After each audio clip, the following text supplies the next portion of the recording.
it seems so long ago, it was just a few years past that a new entertainer rose to redefine pop culture and become one of the biggest names in entertainment. That artist is, of course, me, and I owe much of my fame and fortune to Lady Gaga, whose rise paralleled my own and just gave me absolute truckloads of material. In the time I've been doing the show, no pop star has been more intriguing, fascinating, and hard to decode. No one has risen so quickly, so thoroughly dominated the cultural landscape. There have been plenty who've been more successful on the charts, but none as successful at just being a pop star as Lady Gaga. I mean, I just love talking about her, even despite my long-standing suspicion that beneath all the masks is a big pile of nothing. Because, you know, she just works so hard and it clearly has a deep love of what she's doing. And she has the good sense to take a break every once in a while. Ahem. So I am glad to say that today we will be reviewing Gaga's new song, Applause, an anthem about two of Gaga's favorite subjects, being famous and being awesome. I am just mighty glad to see her back. I haven't really discussed her since, oh geez, Born This Way, her last self-empowerment anthem. I was such a fresh-faced young reviewer back then. Fond memories. Actually, now that I remember, wasn't that Born This Way review a double episode with a Katy Perry song? And didn't Katy Perry just make her return with another self-empowerment anthem at exactly the same time as Lady Gaga? Oh my god, that's too perfect. Hey, you know what? Last minute change. Why don't we make this another comparison episode? Let's see how Applause stacks up to Roar.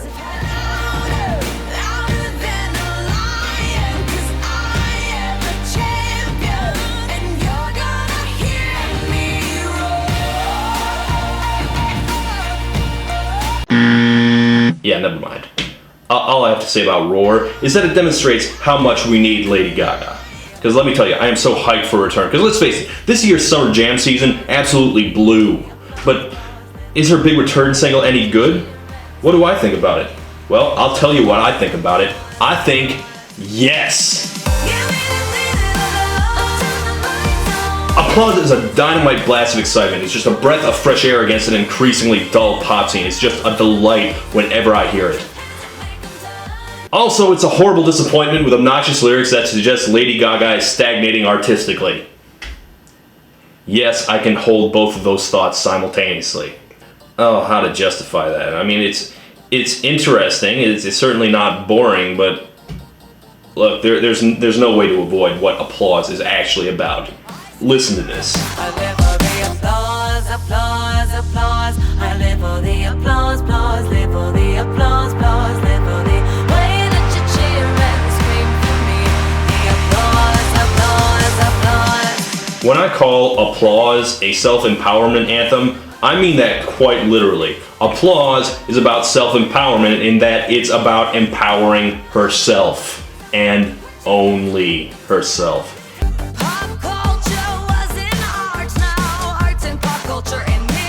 Yeah, so unless you are a Warholian provocateur mixing art and pop culture, you will be completely left out listening to this. It's the polar opposite of the super inclusive Born This Way. So, no matter how good the rest of it is, there is no way to get around the fact that we are basically listening to a narcissist fanning her own ego. She lives for the applause. She likes attention. That's basically all this means. This is not an inspiring theme to write a song about.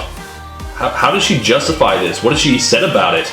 Okay, she says, Applause is a very meaningful song to me because it addresses what many think of celebrities today, that we do it for the attention, but what we create doesn't live on unless there's an audience to remember it.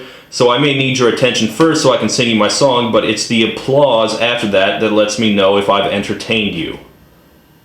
Okay. So it's not that she's a fame whore who loves attention, it's that she likes positive attention.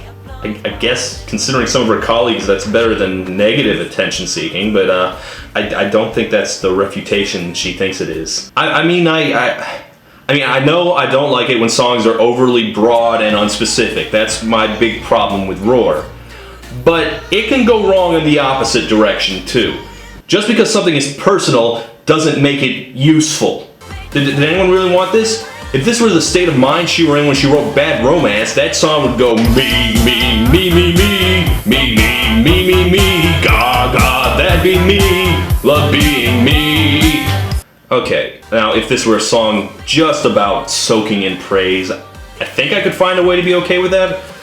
But no, there's far more to it than that. No, you see, she's not just appreciating her fans, you know, she's also doing something else. I stand here waiting for you to bang the gong, to crash the critics saying, is it right or is it wrong?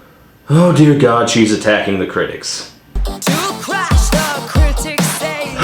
It's one thing to attack haters, which are a broad and nebulous label of people who waste their time being negative about things they shouldn't care about. But critics? People who write about music for a living? They're just doing their job. No artist in any medium has ever looked good attacking their critics. From Axl Rose calling out writers by name, to M. Night Shyamalan constructing a strongman critic just to kill him off. It always looks kind of pathetic. And here's the thing, she's not even doing it well. I've overheard your theory, nostalgia is for geeks. I guess, sir, if you say so, some of us just like to read. What?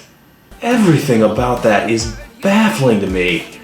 Like, okay, let's break that down line for line. I've overheard your theory, nostalgia is for geeks. Nostalgia's for geeks? How dare they? How could someone say such a thing?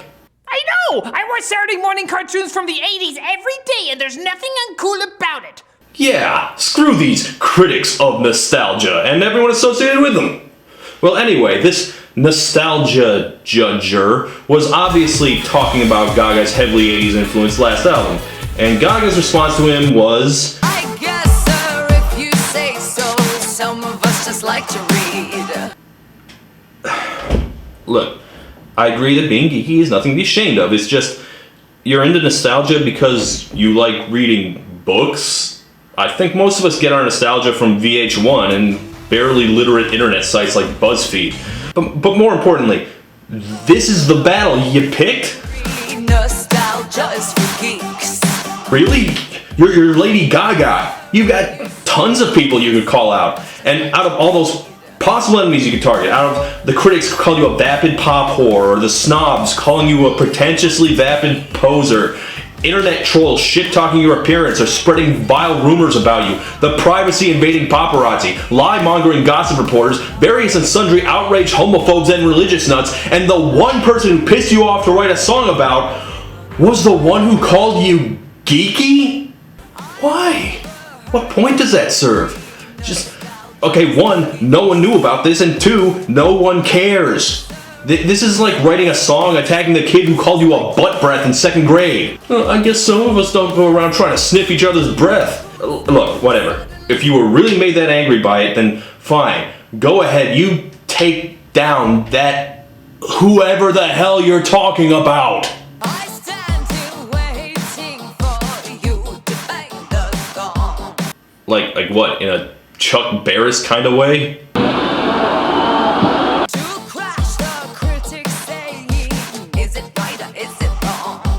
It doesn't matter I have critics because my fans like me. Well, then why did you even mention it? Like, take it from a professional critic. You don't get back at critics by attacking them. You do it by ignoring them and continuing to be awesome. I mean, even I get criticism too, just like real artists, and even though I easily could, you never see me respond to them. No, I do the mature thing and create sock puppet fake identities to defend myself in order to give the illusion that I have millions of fans. Duh! And she's pulled out some familiar tricks too. 1 second, I'm a Kunstman. Suddenly the Kunst is me. Kunst is German for art.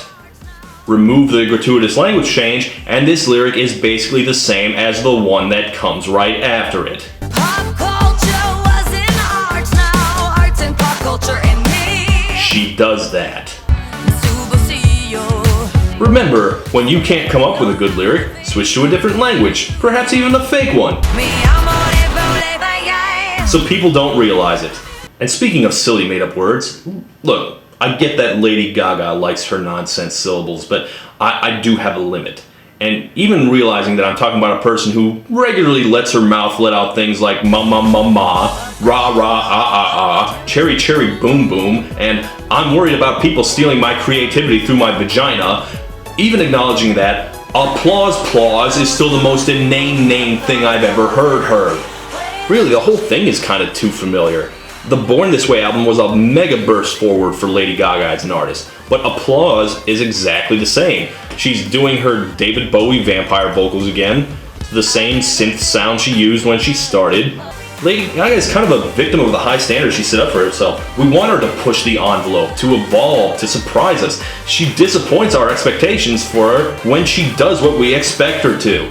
And unfortunately, this is exactly what I expect a Lady Gaga song to sound like.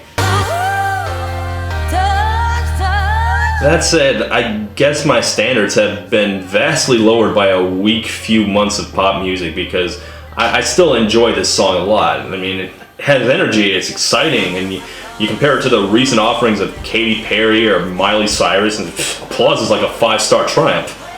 But I still can't ignore that pretty much all the lyrics rub me the wrong way. Like, Applause is just an arrogant song in many bad ways. Like, I can appreciate pretension in a way that drives one to great artistic heights, but this is pretentious in a way that's neither triumphant nor relatable. For an artist who spends so much time working on her image, it is, weirdly enough, the least self-aware song she's ever written. And who better to make it real than a woman who goes outside dressed in raw steak? Look, writing a song bragging about how popular you are is just kind of needy and vain. When she started, her message was, "I want to be famous," which is a far more interesting statement than "I am famous." I mean, there's nothing...